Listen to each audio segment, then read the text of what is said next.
feel like he's scared. Yeah, probably.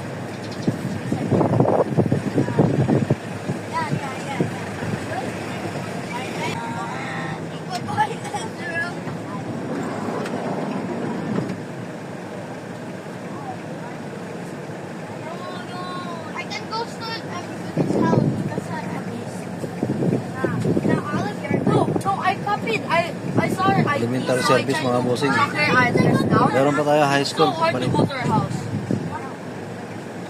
Mga 5-6. Pagbalik natin, high school naman. 5 o'clock, meron pa tayong Bye, Ezra! varsity. High school din.